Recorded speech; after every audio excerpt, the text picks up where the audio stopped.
Buenas noches, hermanos, que Dios los bendiga y bienvenidos. Bienvenidos a este servicio de media semana.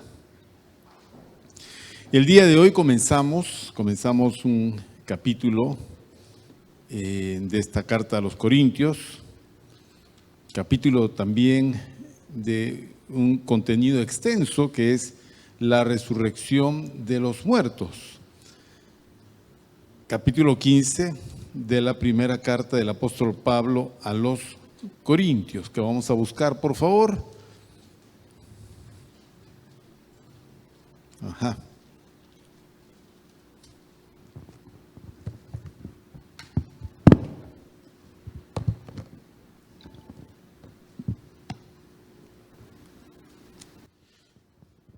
Y antes de comenzar, vamos a dar las gracias al Señor. ¿Me acompañan, por favor? Amado Padre, queremos agradecerte en esta noche tu bendición y tu ayuda, tu gracia, Señor, y tu favor para todos aquellos que estamos en espera de tu enseñanza, de tu instrucción y de la meditación de tu palabra. Amado Señor, bendice a todos mis hermanos, los que están presentes y los que nos siguen con la transmisión de este mensaje. En el nombre de Jesús, gracias por todo. Y rogamos que tu Espíritu Santo sea en esta noche quien nos dé el entendimiento, sea el Maestro que nos dé la instrucción necesaria. Padre bueno, fortalece, Señor, nuestra esperanza y edifica nuestro ser interior con tu santa palabra. Gracias te damos por todo. Bendice a mis hermanos. Y en tus manos de amor nos encomendamos en el nombre de nuestro Señor Jesucristo. Amén. Bien, vamos a leer. Primeramente leamos la porción que tenemos para esta noche, porque este capítulo, como usted puede ver, es un capítulo muy extenso. Tiene 58 versículos. No se puede tocar en una sola oportunidad, sería muy rápido, muy superficial. Vamos a ir por partes porque finalmente no estamos apurados. Bien, versículo primero del 1 al 11 vamos a leer. Capítulo 15, primera carta a los Corintios, dice de la siguiente manera: Además os declaro, hermanos, el evangelio que os he predicado, el cual también recibisteis, en el cual también perseveráis, por el cual asimismo, si retenéis la palabra que os he predicado, sois salvos, si no creísteis en vano. Porque primeramente os he enseñado lo que asimismo recibí, que Cristo murió por nuestros pecados, conforme a las Escrituras, y que fue sepultado y que resucitó al tercer día, conforme a las Escrituras, y que apareció a Cefas y después a los 12. Después apareció a más de 500 hermanos a la vez, de los cuales muchos viven aún y otros ya duermen. Después apareció a Jacobo, después a todos los apóstoles. Y al último de todos, como a un abortivo, me apareció a mí, porque yo soy el más pequeño de los apóstoles, que no soy digno de ser llamado apóstol, porque perseguí a la iglesia de Dios. Pero por la gracia de Dios soy lo que soy, y su gracia no ha sido en vano para conmigo. Antes he trabajado más que todos ellos, pero no yo, sino la gracia de Dios conmigo. Porque o sea yo o sean ellos, así predicamos y así habéis creído. Amén.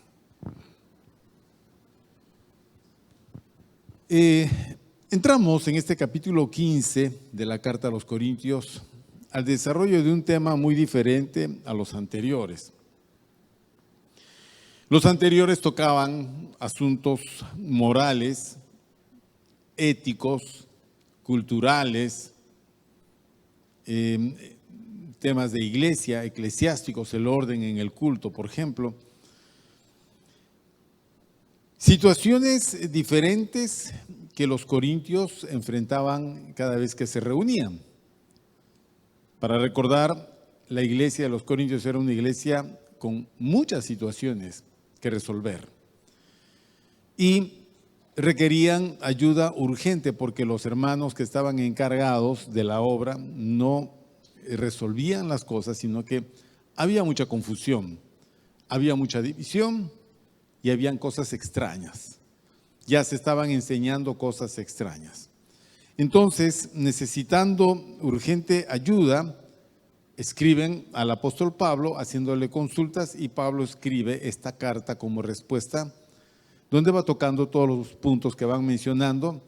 Y aquí hay un asunto importante también, porque este capítulo 15 responde a una situación particular que tiene que ver con el tema de la resurrección de los muertos.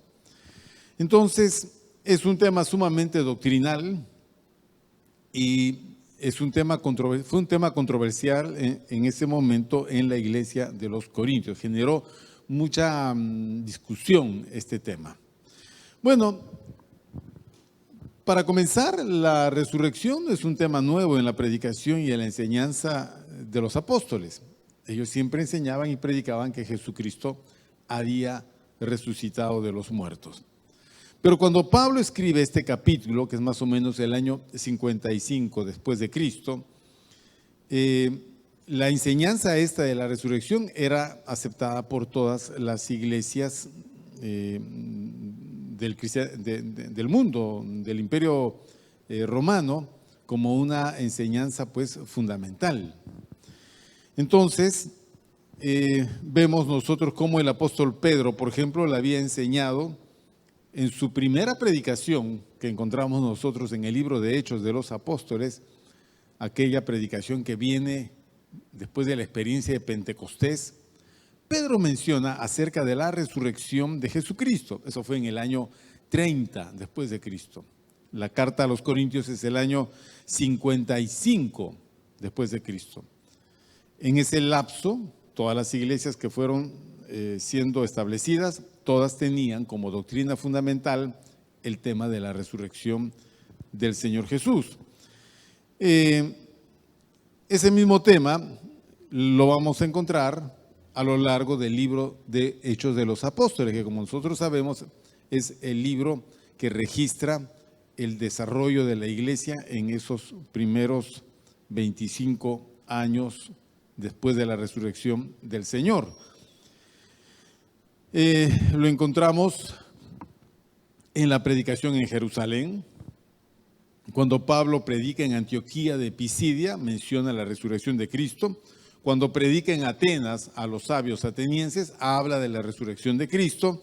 Y cuando escribe la carta a los romanos, también incluye el tema de la resurrección del Señor. Los apóstoles que van llegando a esas ciudades, cuando establecen esas iglesias, predicaban acerca de la resurrección de Cristo. Entonces, no era nada nuevo. Esta doctrina iba con el Evangelio. Cuando se predicaba de Jesucristo, se tenía que predicar de la resurrección de Jesucristo. Por tanto, la resurrección como tema doctrinal se vuelve en base fundamental de la fe cristiana. Sin la resurrección, el Evangelio es nada. Absolutamente nada. Es una religión muerta porque quien la fundó murió. Entonces no hay más, pues. Ningún ofrecimiento, ninguna promesa de parte de Jesucristo tendría valor si Él con su resurrección no le da certeza a esas promesas. Si Jesucristo ha prometido una vida eterna, Él tenía que ser el testigo de aquella vida eterna. Obviamente lo fue con su resurrección.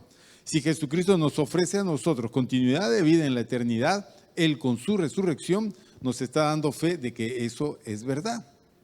Bien, antes de morir, el Señor le dice al ladrón que se arrepiente, hoy mismo estarás conmigo en el paraíso. Es decir, hay una vida después de esta vida.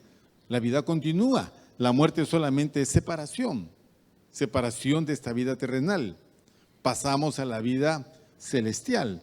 Pero la resurrección de los muertos significa que todas esas personas que murieron en Cristo han de resucitar, y resucitar significa que tienen que recibir un cuerpo de resurrección. Esa es la resurrección de los muertos.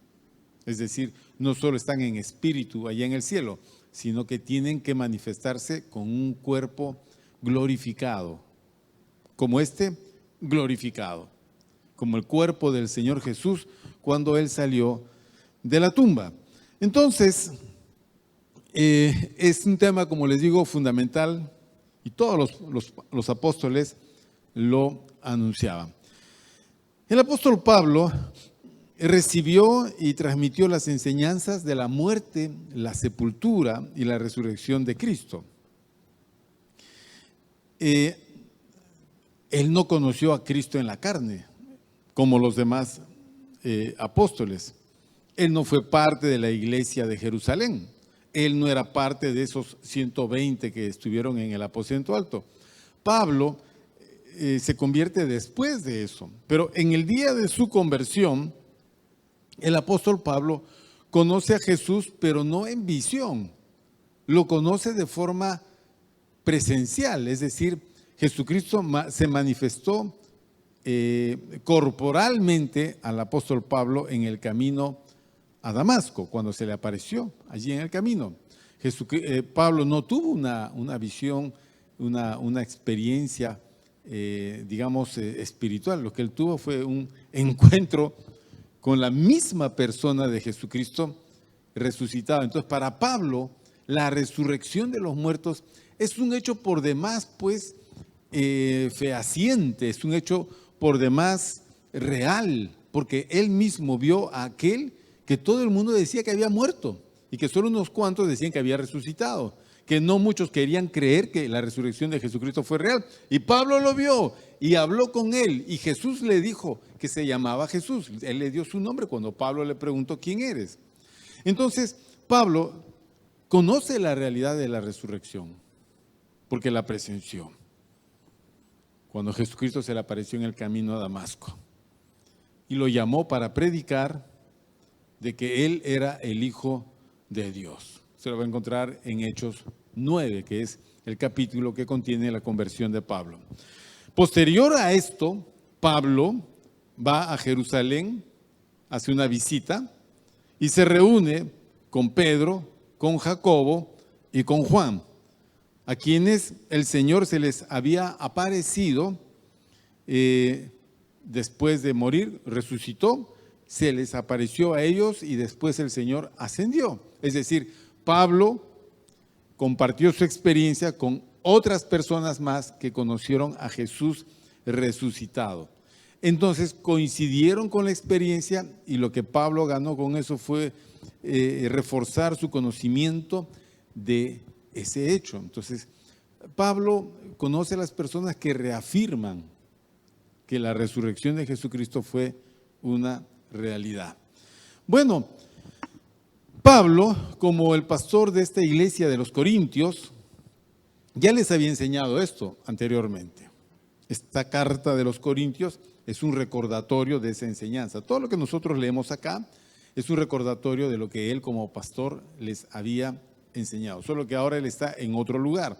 Entonces, con esta carta, él les está haciendo recordar las cosas que les había enseñado anteriormente.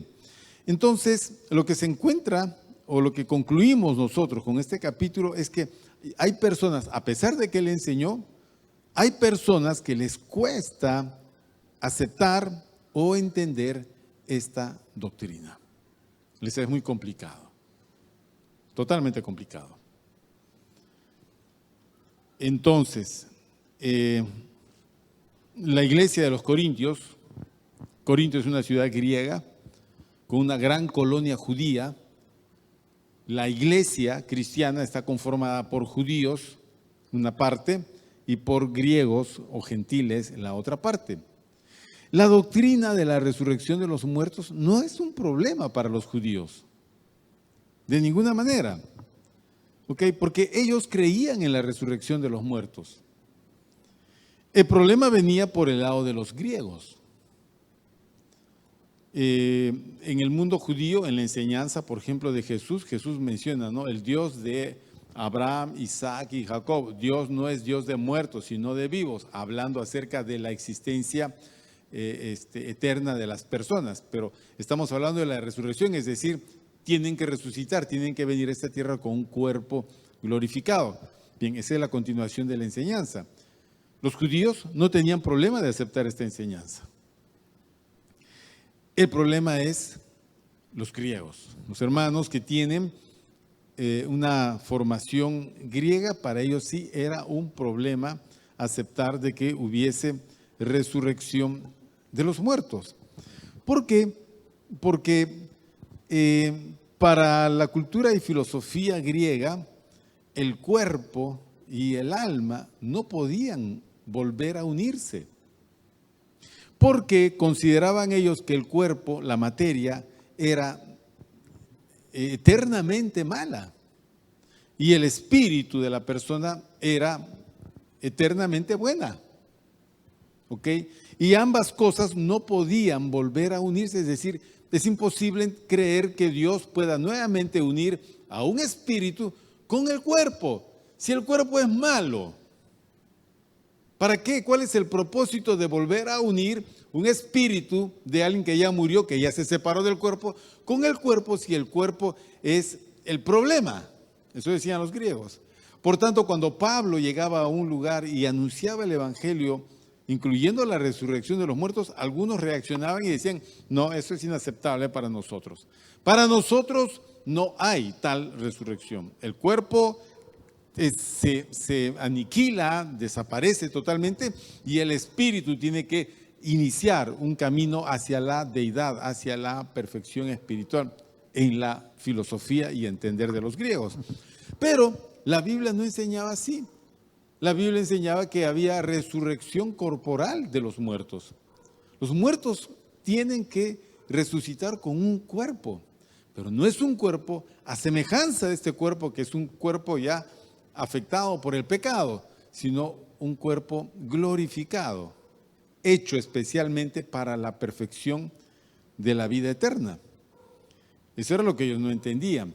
Bueno, como no entendían, estos hombres empezaron a generar problemas en la iglesia, cuestionando la resurrección de los muertos. En muchos casos ridiculizando, en otros casos oponiéndose, y algunos hermanos aceptaban la enseñanza de ellos, otros se confundían, otros las combatían.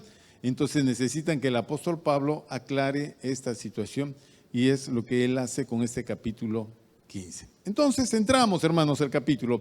Versículo primero. Vamos a leer versículo primero. Dice: además os declaro, hermanos, el evangelio que os he predicado, el cual también recibisteis, en el cual también perseveráis. El apóstol Pablo hace énfasis en esta primera parte acerca de lo que él les ha enseñado. Él ya les enseñó, ¿no? El evangelio que os he predicado. Hay muchas cosas que les enseñó cuando fundó la iglesia, pero ahora va a volver a tocar, y que tiene que ver con el evangelio completo. Todo lo que recibieron de él, él va a volver a enseñarles. Entonces, va a detallar esta doctrina de la resurrección, por eso que eso es lo que nos menciona en el primer versículo. Os declaro, hermanos, el evangelio que os he predicado, el cual también recibisteis, en el cual también perseveráis. Versículo 2, por el cual asimismo, si retenéis la palabra que os he predicado, sois salvos, si no creísteis en vano. Bueno,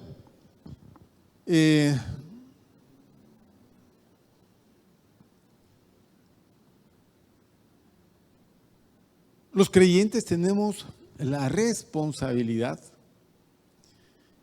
no solamente de recibir la verdad del evangelio. Yo cuando llegué a Cristo escuché el mensaje, y no solamente había que recibirlo como muchos lo reciben, sino que deberían de perseverar en el evangelio, es decir, caminar en el evangelio. De nada vale una persona que levante su mano y dice: yo acepto a Jesucristo, y después sigue viviendo como nada. La decisión que tomó un día no hizo mayor cambio en su vida. Entonces uno dice: bueno, recibió algo, pero no perseveró en ello. Bien, la salvación de la persona no es solamente recibir un mensaje, es perseverar en ese mensaje. Y eso es lo que el apóstol Pablo les dice. Ustedes recibieron algo y perseveraron en ello. Bien, esa era la idea cuando se les predicó el evangelio. ¿Ok? Lo recibieron y en ello perseveraban. Esa es la responsabilidad del creyente. Y una vez que una persona recibe el evangelio y persevera en él, tiene que comunicarlo a otra persona, porque el evangelio tiene que ir de persona en persona, persona en persona. Tú tienes que en algún momento hablarle de Cristo a alguien que es cercano a ti.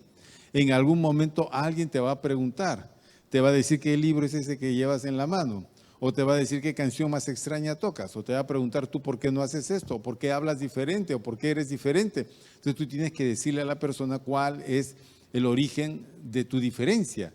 Es que yo no hago estas cosas porque yo, y viene la explicación del evangelio de cómo tú lo recibiste, y la evidencia de eso es que tú estás caminando en ese evangelio. Bien. Esto es, si retenemos, dice el versículo 2, la palabra que se les ha predicado. Y qué importante es retener lo que uno escucha. Por eso cuando uno viene a los cultos y a las enseñanzas, uno tiene que retener. Hay personas que vienen distraídas, vienen preocupadas, o vienen agotadas, vienen cansadas, se duermen, o sencillamente dejan que la mente se le vaya y empiece a volar por aquí, por allá, se encuentran en Júpiter, están por Saturno, y cuando se dan cuenta ya pasaron 15 minutos de la enseñanza y no retenían, no retuvieron nada. Entonces, ¿en qué vas a perseverar si no has retenido? Porque no se trata de solamente decir, aquel día me convertí porque escuché el evangelio. ¿Eso cuándo fue? Eso fue hace 10 años. Pero desde ahí, ¿has seguido escuchando el evangelio? Sí. ¿Y retuviste lo que escuchaste? ¿Aprendiste? ¿Memorizaste algo? Bueno, sí. ¿Y caminaste en eso? ¿Hubo cambios en tu vida? ¿Alguna transformación? Sí. Esa es la evidencia del valor del evangelio en la vida de la persona. En uno no se debe, no debe haber esto de creer en vano. Eso de aquellos cristianos que dicen en vano, he ido a la iglesia, son 10 años, que está todo sigue igual. No, eso es falso.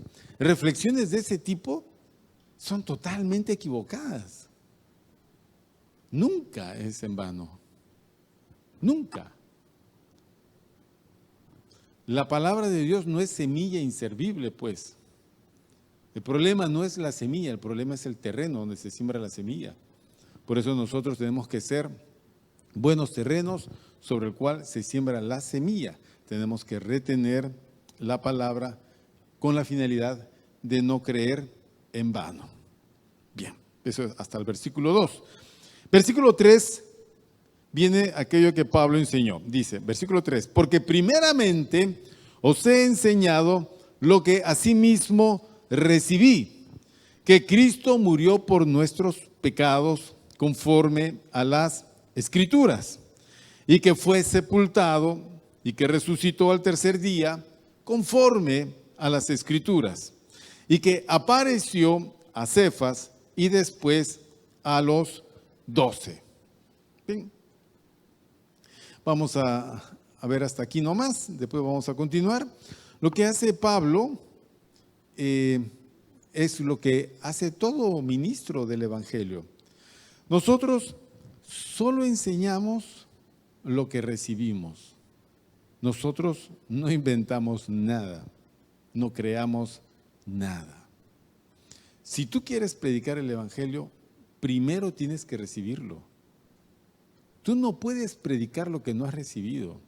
En cuestión del Evangelio, así funciona. Tú no puedes ser médico si primero no vas a la escuela de medicina.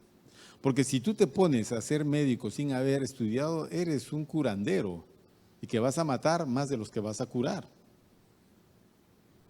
Pero es obvio. Por eso que automedicarse está mal. No. El que predica el Evangelio primero tiene que recibirlo. Y el apóstol Pablo recibió el Evangelio que él anunciaba. Entonces, la pregunta es, ¿de quién lo recibió? Pablo, ¿de quién recibió el Evangelio? Y él menciona, vamos a Gálatas 1:12. Rápido, hermanos. Gálatas, libro de Gálatas, está un poquito más adelante. Después de 2 Corintios está Gálatas. Dice, Gálatas 1:12, 1:11. Gálatas 1:11 dice, mas os hago saber, hermanos, que el evangelio anunciado por mí no es según hombre, o sea, no es una invención humana, ni tampoco me lo ha enseñado hombre alguno. No está mal que los hombres enseñen. Finalmente en el evangelio, hombres enseñamos a hombres, personas enseñamos a personas. Usted en algún momento o el día sábado, usted va a ir a su célula y va a enseñarle a otras personas. ¿Qué cosa va a enseñar? Lo que usted va a recibir. ¿Qué cosa recibe? Una lección que ya se preparó. ¿Qué tiene que hacer? Aprender la lección, entenderla, comprenderla, asimilarla. Después de haberla entendido, usted se va a sentar frente a los hermanos y les va a entregar la lección. ¿Qué cosa les está dando? Lo que usted ha recibido. Bien, Pablo, el evangelio de Pablo, no se lo explicó nadie. Entonces, ¿cómo puede él anunciar algo que no ha recibido? No, él aclara que no lo recibió de ningún hombre. Versículo 12 dice, pues yo ni lo recibí ni lo aprendí de hombre alguno, sino por revelación de Jesucristo. Es decir, el apóstol Pablo viene a ser un caso muy singular, porque él aprendió el evangelio que anunciaba del mismo Señor Jesucristo. ¿Quién le explicó las cosas a Pablo? El mismo Señor Jesucristo. Él fue su maestro directo, solo que Jesucristo lo hizo en su condición de resucitado. Mientras que Pedro, Juan y todos los demás apóstoles y los 120 de aquel tiempo y los más, lo recibieron de Jesucristo en su ministerio terrenal. Pero si se trata de la resurrección de los muertos, Pablo saca ventaja. Bueno, Pedro conoció a Jesucristo resucitado, lo vio resucitado, los 12 lo vieron resucitado, los 120 lo vieron resucitado, pero para Pablo el Señor Jesús fue su maestro directo, de tal manera que Pablo predica un evangelio que le fue revelado por el mismo Señor Jesucristo. Bien, su misma conversión, es decir, la primera vez que él conoce a Jesucristo es una revelación porque Jesucristo se le aparece manifestado corporalmente. ¿Ok? Y ahora que lo recibió, él inicia su vida cristiana y durante algunos años él va a recibir del mismo Señor Jesucristo el contenido total de la doctrina cristiana. A eso vamos a llegar cuando lleguemos a 2 Corintios. El apóstol Pablo añade una experiencia que significa aquella en la cual él visita el cielo saliendo de su cuerpo. Él tiene una experiencia fuera del cuerpo, llegando al cielo, teniendo un conocimiento de las cosas celestiales, escuchando cosas que complementaron su conocimiento del evangelio. Por eso que usted va a encontrar que Pablo aventaja pues a los demás apóstoles en su conocimiento de la doctrina cristiana. Ahora, él está obligado a entregar todo lo que ha aprendido y eso es lo que él continúa haciendo siempre. Por eso usted va a ver que Pablo no calla, él tiene que hablar. Él tiene que predicar, porque el Señor lo escogió y lo envió a predicar. Para eso se le apareció camino a Damasco. Esta enseñanza, la de la resurrección, en el primer siglo se formuló como un credo. ¿Ustedes se acuerdan del credo que les enseñaron en la Iglesia Católica? ¿No es cierto? Es el credo apostólico. Ese credo es la conclusión de un concilio que hizo la Iglesia cristiana. Creo en Dios Padre Todopoderoso, Creador del cielo y de la tierra. Creo en Jesucristo, su único Hijo, que fue concebido por obra y gracia del Espíritu Santo. Y ahí se incluye también en la resurrección de los muertos. Pero el tema de la resurrección era parte de los credos antiguos de las iglesias del primer siglo. Y en las reuniones cristianas, lo que solían hacer los hermanos era repetirlo en voz alta. Recuerde que en ese primer siglo no existían Biblias, o sea, la gente no leía una Biblia. Lo que la gente hacía para poder aprender la palabra de Dios era escuchar. Entonces, la transmisión del Evangelio siempre fue oral. En ese primer siglo y segundo siglo no fue escritural. Ciertamente, Pablo escribe una carta, la carta llega a los corintios, y ¿qué hacen los pastores de Corinto? Dicen: hermanos, ha llegado una carta del apóstol Pablo, así que vamos a empezar a instruir a las indicaciones. Ya, esa es primera carta a los corintios o segunda carta a los corintios. Y Pablo enseña, bien, hasta allí, pero nadie decía: hermano, ¿me puede regalar una fotocopia de esa carta? No se podían hacer fotocopias, no habían copias de esas cartas. Esas cartas se fueron compilando en las iglesias, diversas cartas, y es de esa que se obtiene la Biblia. Entonces era importante hacer declaraciones orales. Los credos de la iglesia primitiva incluían la resurrección, y es lo que aquí nosotros tenemos en lo que Pablo nos dice. Vamos a ver, versículo 3 dice: porque primeramente os he enseñado lo que asimismo recibí. Y cita: que Cristo murió por nuestros pecados conforme a las Escrituras. ¿Eso dice las Escrituras?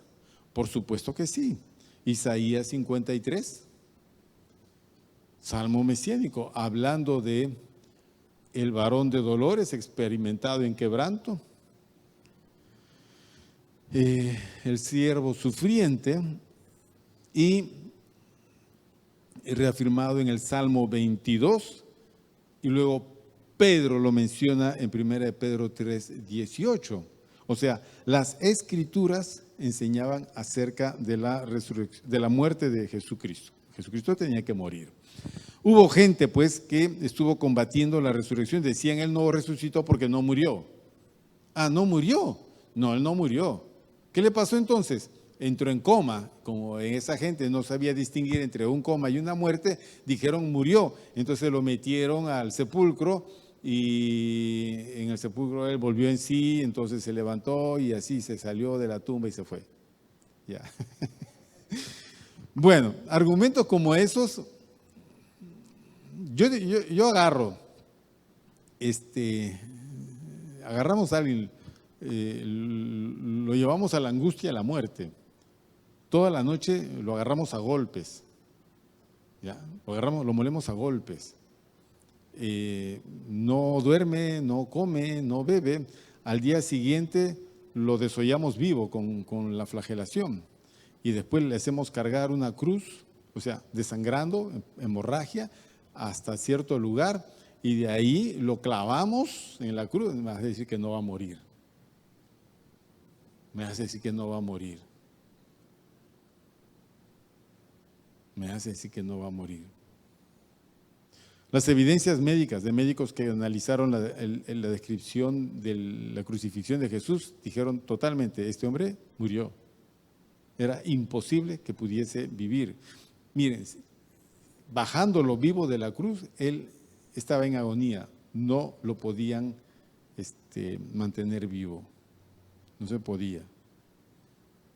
Estaba totalmente destrozado. El hecho es que él, como sacrificio, tenía que derramar sangre. Porque recuerde usted que él es el Cordero de Dios, que quita el pecado del mundo. La única manera de que un cordero pudiese generar ese perdón de pecado era muriendo degollado, derramando su sangre. Entonces, lo que hace Jesucristo en la cruz es morir conforme a las Escrituras, derramando su sangre. Jesucristo dejó un charco, toda su sangre la derramó en todo ese tránsito. Al final, para comprobar de que estaba muerto, le introducen la lanza en el costado. La punta de esa lanza romana es el ancho de una palma de una mano. Es como un cuchillo así de ancho, que entra entre las costillas, y lo que sale es sangre y plasma. Es decir, el corazón del Señor había estallado en su tórax. Y toda la sangre finalmente se derramó allí. Cuando introducen la lanza, eso es lo que sale, hasta la última gota. ¿No murió? Claro que murió. De ahí la admiración del centurión. Al ver morir a Jesús así, dice, verdaderamente este era el Hijo de Dios. Todos los que estaban presentes sabían perfectamente que él había muerto. Los judíos sabían que él había muerto. Por eso van donde los romanos y le dicen, este hombre cuando estaba vivo, dijo que iba a resucitar. Bien, como está muerto, no vaya a ser que vengan sus discípulos, roben el cuerpo y después digan que ha resucitado. Entonces, ¿qué quieren? Que asegures la tumba. Genial. Mandó una guardia romana, aseguraron la tumba y pusieron la guardia romana ahí adelante. Nadie puede llevarse el cuerpo. Físicamente no se puede llevar el cuerpo, pero si resucita ya no hay límite para ese cuerpo. No hay límite físico para ese cuerpo. No se puede retener un cuerpo de resurrección. Nada lo puede detener. Entonces, la enseñanza de la resurrección era parte del credo de estas iglesias. La segunda parte, versículo 4, dice que fue sepultado y que resucitó al tercer día conforme a las Escrituras. Nosotros tenemos que hacer un pequeño cambio. Nosotros celebramos Jueves Santo, Viernes Santo, ¿qué más? No, ¿con qué comenzamos? Con el viernes, ¿no es cierto? Y contamos... Sí, pues, pero cuando, teóricamente, según la tradición, ¿cuándo muere Jesús? Viernes, pues, a eso me refiero. Entonces, si viernes muere, él tiene que resucitar 3 días después, porque la resurrección es al tercer día. Ok, los días en ese tiempo, los días en este tiempo y los días dentro de 100 años siempre van a ser 24 horas. Ok, ¿por qué 24 horas? Porque el sol demora 24 horas en volver a salir. Bien, estos señores contaban, romanos y judíos, y árabes y chinos y japoneses y incas y pieles rojas, todos contaban el día en 24 horas. Ok, entonces 24 horas, 3 días son 3 días de 24 horas, no 3 días de 12 horas. 3 días de 24 horas, él murió a las 3 de la tarde del día viernes. Hasta las 3 de la tarde del día sábado va un día.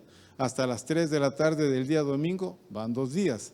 Hasta las 3 de la tarde del día lunes van 3 días.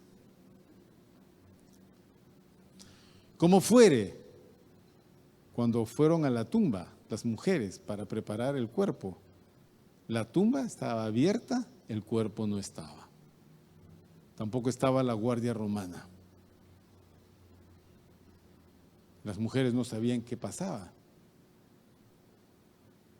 Miraron, no había cuerpo y Jesús se aparece. Bueno, y empieza todo este tema de que las mujeres van a decirle a los discípulos, el Señor ha resucitado. Ahí es cuando Pedro y Juan salen corriendo del aposento alto y se van hasta la tumba y entran y no está el cuerpo. Entonces ellos regresan al aposento alto y dicen, efectivamente, no está el cuerpo. ¿Pero qué cosa hay? Solo están las vendas y el sudario. Las vendas. Pero esas vendas no se pueden sacar del cuerpo porque están ya pegadas al cuerpo con todo el ungüento que se le ha puesto para embalsamar. Pero ahí está, enteritas. Y en lo que están discutiendo, el Señor Jesús se aparece en medio de ellos y los saluda. Pasa a vosotros. Todos, por supuesto, casi le da un infarto, porque el que estaba muerto se apareció y lo saludó, estando la puerta cerrada. Algunos no estaban, como el caso de Tomás. Cuando la siguiente vez que el Señor se apareció, estando ya Tomás presente, el Señor saludó y mostró las heridas de su cuerpo para darles evidencia de que Él era. Me crucificaron, aquí están las heridas. Aquí está el costado, la herida del costado. Fue sepultado y resucitó al tercer día conforme dicen las Escrituras. Salmo 16, 8 al 10, Oseas 6, 2. Y el mismo Señor habló de la resurrección en Mateo 16, Mateo 12, Isaías 53 vuelve a hablar de eso, en fin. ¿Qué más? Versículo 5, y que apareció a Cefas. Cefas es Pedro, se le usa ese otro nombre que tiene. se le apareció a Pedro y después a los 12. ¿Qué hace el apóstol Pablo? Está mencionando las diversas apariciones del Señor Jesús. Primeramente a Pedro, dice, y después a los 12. O sea, a los discípulos. ¿Se acuerdan cuando los discípulos están en Galilea esperando al Señor? Porque les dijo, vayan a Galilea, que allí nos veremos. Se fueron a Galilea y están ahí esperando. Están obviamente en Capernaum, el pueblo de pescadores, donde vivía Pedro. Y como se desesperaba, entonces Pedro dijo, voy a ir a pescar. Entonces todos los demás dijeron, te acompañamos, y todos subieron a la barca, se alejaron de la orilla, y toda la noche se pasaron echando redes y no sacaban nada. Y de repente en la orilla estaba Jesús, resucitado. Y les dice, hijitos, ¿tenéis algo de comer? Es decir, ¿pescaron algo? Todos dijeron, no hay. Y Juan le dice a Pedro, ese es el Señor. Cuando dijo, ese es el Señor, Pedro tomó su ropa, saltó de la barca, el agua le llegaría por acá, y se fue caminando y llegó. Todos salieron, jalaron la barca y estaba el Señor Jesús esperándoles. Bueno, hubo la pesca milagrosa ahí también. Estaba esperándoles con un pescado asado. Qué detalle más curioso, ¿no? No te sorprenda que Jesús te espere con un lomo saltado. O con el plato de tu pueblo, el que te guste. ¿Por qué pensar que esas cosas? Jesús comió delante de ellos. Cuando estuvo en el aposento alto y se les apareció, y como no creían, Él les preguntó, ¿tenéis algo de comer? Y le dieron un pedazo de pez y un panal de miel, y Jesús se lo comió. Estaba vivo. El cuerpo de resurrección se alimenta no para vivir. ¿Entiende? Se come no para vivir. La comida ya pasa a ser un elemento de comunión y de amistad, no de sustento. Porque el cuerpo glorificado no muere. Este cuerpo sí necesita comer, porque si no come se debilita. Y si se debilita se enferma, y si se enferma puede morir. El cuerpo de resurrección no. Entonces aquí empieza a mencionar Pablo las personas que fueron conociendo al Señor resucitado. Primero Cefas, después a los 12, versículo 6. Después apareció a más de 500 hermanos a la vez. Pablo sabía que más o menos las personas que habían tenido un encuentro con el Jesús resucitado fueron aproximadamente 500 hermanos a la vez, de los cuales muchos viven aún. Si ustedes quieren preguntar, pueden preguntarles. Y otros ya duermen, es decir, otros ya murieron. ¿Ok? Entonces, es una referencia que no la tenemos en los evangelios ni tampoco en el libro de Hechos, que habla acerca de la muerte y resurrección de Jesús. No está esta referencia. No significa que no hubieron situaciones, significa que hubieron situaciones que no se registraron. ¿Okay? En ese sentido, estos 500 hermanos debieron haber incluido los 120 que estuvieron en el aposento alto, más muchos otros discípulos en Galilea y en Judea, sumaban el número total de 500. Bien, ¿quieren ustedes? Él dice eso, por si tienes dudas, puedes ir y buscarlos. Todavía están vivos. Ellos te contarán cómo fue el encuentro con Jesús resucitado. ¿Alguno ha tenido un encuentro con Jesús? ¿Dónde? ¿Cómo así? No, esa es una experiencia personal, subjetiva, todas la hemos tenido. ¿Pero te encontraste con Él como Pablo? Ninguno de nosotros. No. Nuestras experiencias con el Señor involucra el tener una visión donde Jesús está presente, el tener un sentir, ¿ok? En un sueño, pero su presencia corporal resucitada es muy raro. No se dice que no, es muy raro. Son como los ángeles. ¿Alguno de ustedes ha visto un ángel? Posiblemente algún ángel haya cruzado en tu vida y tú no te has percatado porque no estuvo con alas, con túnica. No estuvo así. Posiblemente fue un personaje extraño que apareció en un momento y luego desapareció en una situación de riesgo y de peligro. ¿Okay? Dicen, ¿y quién le ayudó? Pasó un señor ¿dónde está ese señor? Y ese señor no, aquí no hubo nadie. Fue un doctor que entró aquí no ha entrado ningún doctor. Posiblemente haya sido un ángel. Bien, pero ¿viste un ángel con alas que llegó a tu habitación con sus alas extendidas y te despertó? Despiértate, ocioso. No. Son las 10 de la mañana. El culto ya comenzó a las 9. No hemos tenido eso. Pero posiblemente en un sueño sí hayamos podido tener. Fíjate qué interesantes son esto de las experiencias.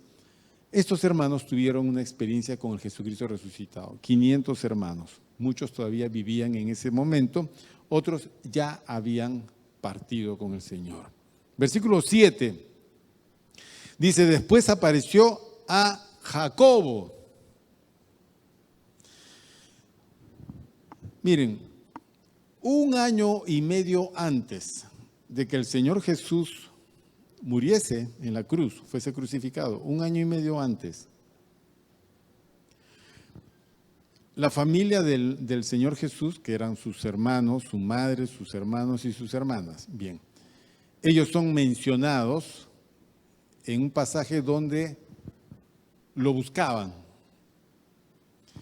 Jesús, antes de iniciar su ministerio, él estuvo en su casa, ocupando el lugar de su padre adoptivo José, que seguramente ya había fallecido.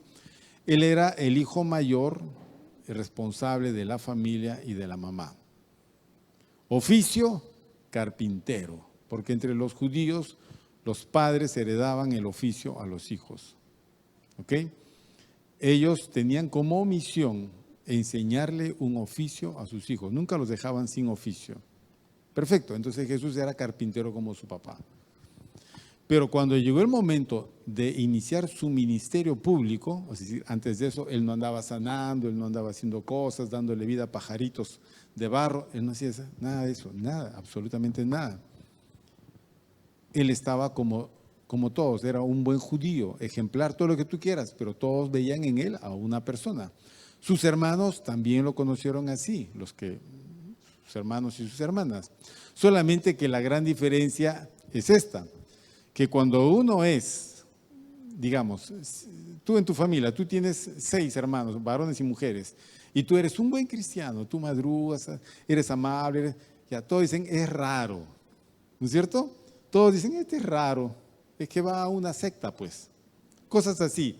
Te atribuyen situaciones en las cuales ridiculizan el carácter que tú tienes.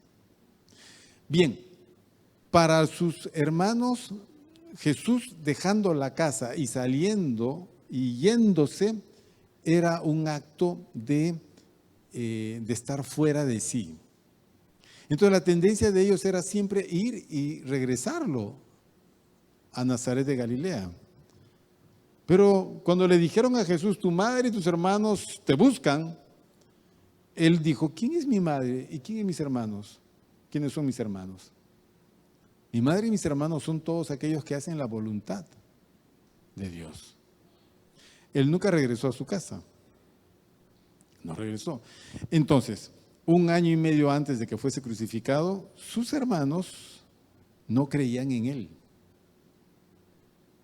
No eran parte de los discípulos, ni siquiera de los 120. Al final ya fueron parte de los 120. Este Jacobo, que está acá, es el hermano del Señor Jesús, es su hermano natural. Bien, era uno de los varones, Judas es el otro, no el Iscariote, tampoco el Tadeo, es Judas, el otro que escribe la epístola de Judas, hermano del Señor. Bien, este hermano del Señor es el que escribe la epístola de Santiago, que usted va a encontrar más adelante. Después de la carta a los Hebreos viene Santiago. Él es el autor de esa epístola. Cuando Pablo se convierte, Santiago o Jacobo tiene una posición preeminente en la iglesia de Jerusalén. Y cuando Pablo visita Jerusalén, tiene una entrevista con Jacobo. Y tiene una entrevista con Jacobo, Pedro y Juan. Ellos eran las columnas de la iglesia. Bien, entonces, en esa posición de líder tiene la entrevista con Pablo y escucha a Pablo el evangelio que Pablo predicaba, porque Pablo requería la confirmación de su enseñanza para que nadie le discuta. Entonces, él visita Jerusalén y está, miren, está Pedro, está Juan y está Jacobo. Ok, ¿quién preside la iglesia de Jerusalén? ¿Quién es el pastor de la iglesia de Jerusalén? Es Jacobo, porque Pedro y Juan son los que van saliendo a todas partes a predicar el evangelio. Ellos no son los pastores de la iglesia. El pastor era Jacobo.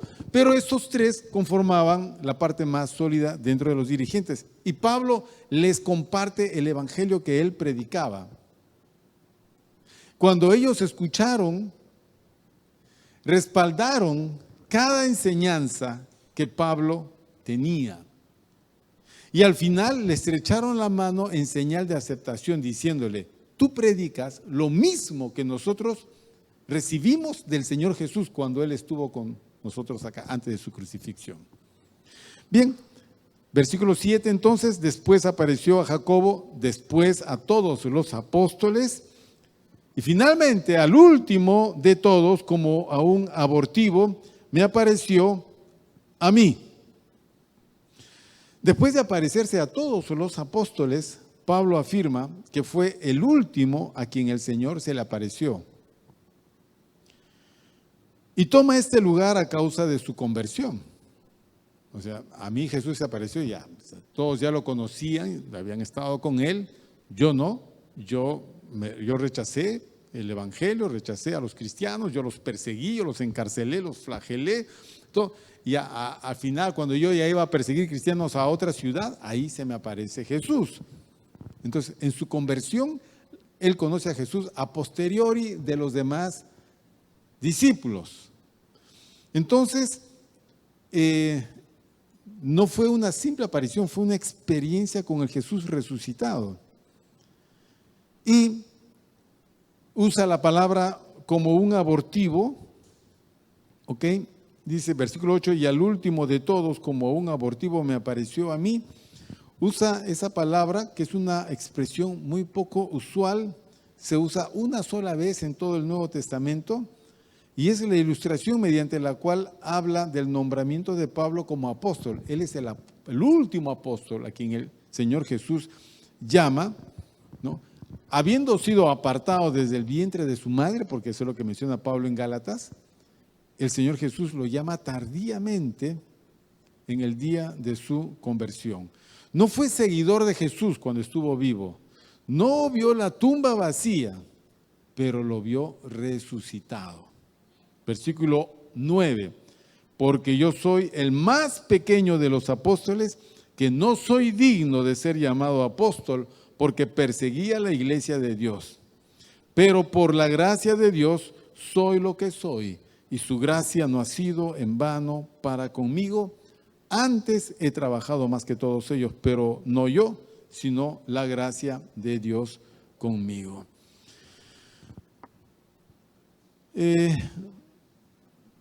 Había mucha gente que por esta razón ponían en duda pues el ministerio del apóstol Pablo.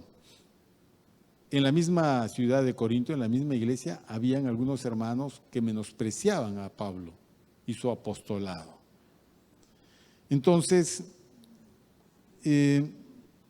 Pablo él no hace una defensa digamos, como cualquier otro lo hubiera hecho. Pablo había sido reconocido como apóstol por los hermanos de Jerusalén y por muchas iglesias gentiles, muchas, las iglesias que él fundó, Éfeso, Colosas, todas las iglesias que lo conocían, todos ellos habían aceptado el ministerio de Pablo como apóstol, pero acá su iglesia, la que él fundó, una de ellas, a veces le discutía esto y habían hermanos que se ponían un poco rebeldes. Entonces, el tema es que Pablo, si uno quiere conocer la dimensión de este hombre, Pablo conocía las Escrituras como muy pocos la conocían. Pedro y Juan conocían las Escrituras porque fueron formados durante toda su vida en la sinagoga. Pablo fue formado para ser un fariseo, o sea, una persona religiosa en extremo. El fariseo era escritural. El fariseo memorizaba libros enteros de la Biblia. El fariseo estudiaba teología bíblica del Antiguo Testamento, eso desayunaba, eso almorzaba y eso cenaba. Claro, bajo la interpretación de los maestros judíos. Muchas veces sus interpretaciones eran muy torcidas.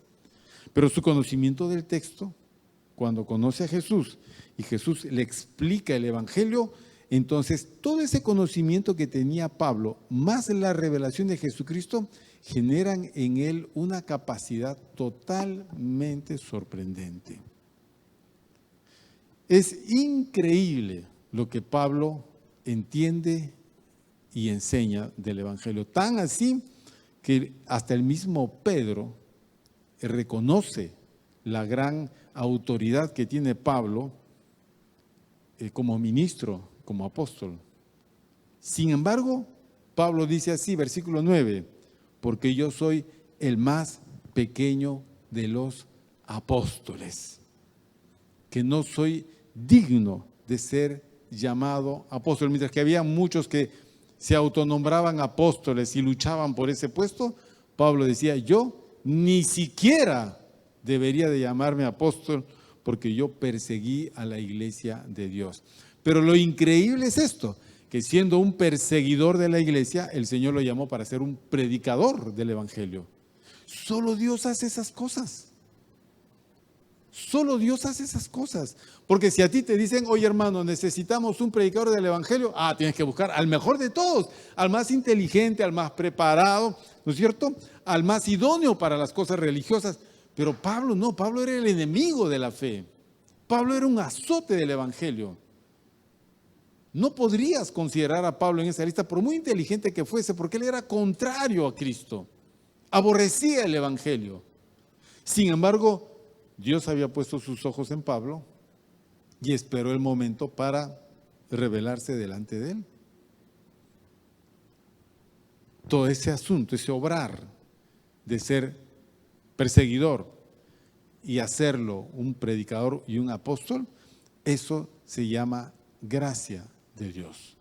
Por eso dice, versículo 10, pero por la gracia de Dios soy lo que soy.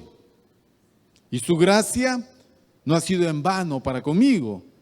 Antes he trabajado más que todos ellos, pero no yo, sino la gracia de Dios conmigo. Todo lo que Pablo es, se lo debe a Dios.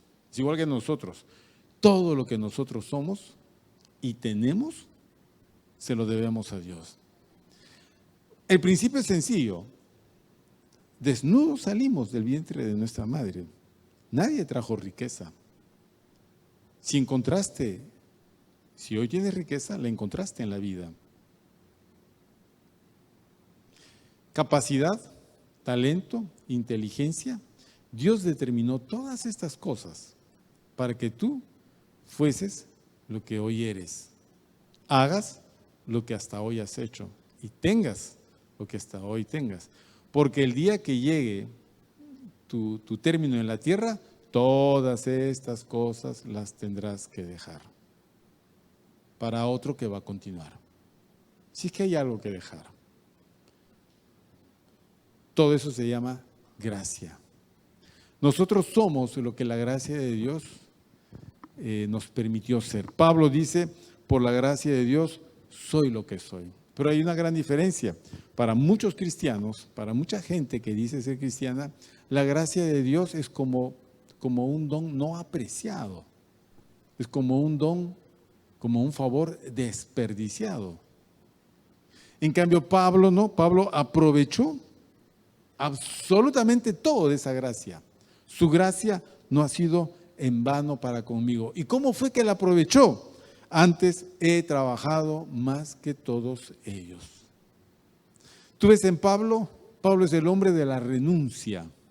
Pablo renuncia a todo, absolutamente a todo. Renuncia a su riqueza, a su linaje, a su familia. Él renuncia a todas las cosas que para cualquier persona fueran ganancia. Lo que hace Pablo, que muchos no comprenden, es que él le quita todo el estorbo a su camino. Pablo ni siquiera se casa. Debió haber enviudado, pero ya no se volvió a casar. Debió haber enviudado muy joven y tenía como fariseo todo el derecho de volverse a casar. Es más, no se podía ser fariseo si no eras casado.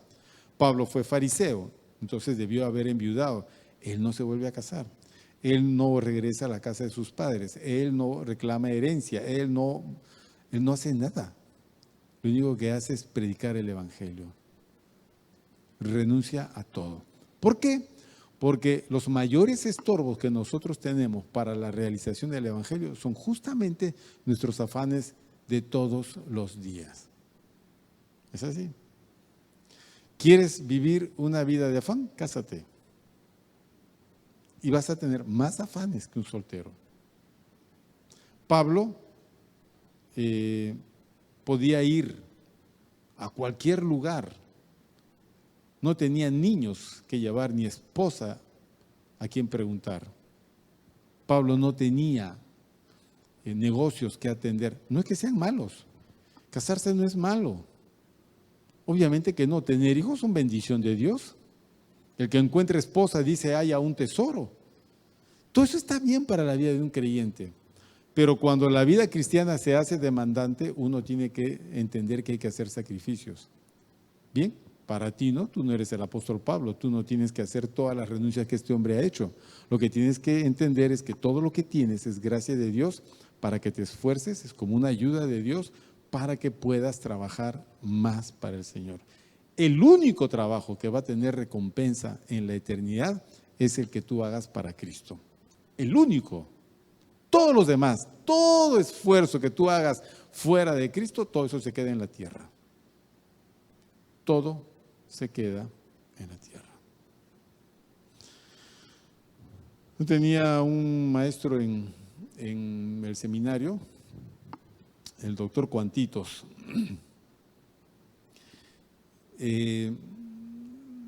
Cuando me dijeron, va a venir el doctor fulano a darnos las clases, yo ya había escuchado de él y me pareció una bendición tenerlo, porque era una persona muy reconocida en el mundo teológico peruano y era un hebraísta, hablaba y escribía el hebreo maravillosamente. Entonces lo tuve en 2 o 3 cursos. Ok, y toda su experiencia de vida como pastor que era, como maestro y como teólogo y todo lo que escribió y todo. Yo decía, qué increíble, cuántas cosas puede una persona hacer en favor de todos. Y en cierto momento me dijo, hermano Ángel, le quiero regalar esta mi tesis. Me la dio.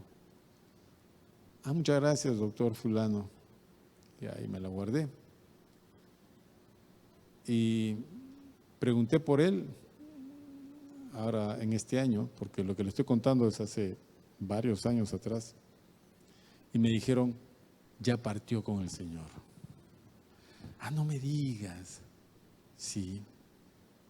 Al final se enfermó, tuvo una enfermedad larga, y como dice las Escrituras, puso en orden su casa y se fue. Y todo lo que hizo, se queda acá. Y la recompensa de eso lo recibe allá. Acá no es lo importante, siempre y cuando sea para la gloria del Señor es muy importante. Pero hacer dinero, desarrollar una vida de diversión, ese es quemarlo el poco tiempo que tienes. Nadie dice que no, pero hacer que tu vida persiga esas cosas. Pablo hizo todo lo que hizo y trabajó intensamente, pero él reconoce que no era él, sino la gracia de Dios con él. Y es así como tenemos que considerar nosotros. Nosotros solo hacemos lo que Dios nos permite hacer. Yo en ese sentido me siento muy privilegiado porque yo estoy haciendo algo que jamás soñé hacer. Mi labor, pues no he tenido otra labor, no he trabajado para nadie en mi vida, no he tenido un jefe que me haya controlado mi horario de trabajo, no he tenido un jefe que me haya remunerado directamente, jamás he trabajado para nadie. Mi único empleador ha sido el Señor, el único. Y creo que así va a ser hasta el final de mis días. Y todo lo que yo haya hecho, que para algunos eso es bastante, para todo eso he invertido la vida que tengo. He invertido 40 y tantos años de mi vida en esto. Y no sé cuántos años más la gracia de Dios me conceda. Pero al final podremos decir como Pablo, no importa cuánto haya hecho, si he hecho un montón, no he sido yo, sino la gracia de Dios con nosotros. Sintámonos así, versículo 11 dice, porque o sea yo, o sean ellos, así predicamos y así habéis creído. No es importante los nombres, no de las personas, lo importante es que la gente crea, eso es lo importante. Porque al final de cuentas, todas estas personas tienen que ser conectadas con la experiencia de la resurrección. Entonces nuestra tarea es extender el Evangelio para que la gente conozca a Jesucristo como Señor y Salvador, procedan al arrepentimiento, reciban vida eterna, perseveren en ello y cuando partan de esta tierra, ellos puedan llegar a la casa del Padre esperando la trompeta que ha de sonar para iniciar este evento que se llama la resurrección de los muertos. La próxima semana continuamos, hermanos, con una siguiente parte. Gracias por su paciencia. Vamos a cerrar nuestros ojos para dar las gracias al Señor.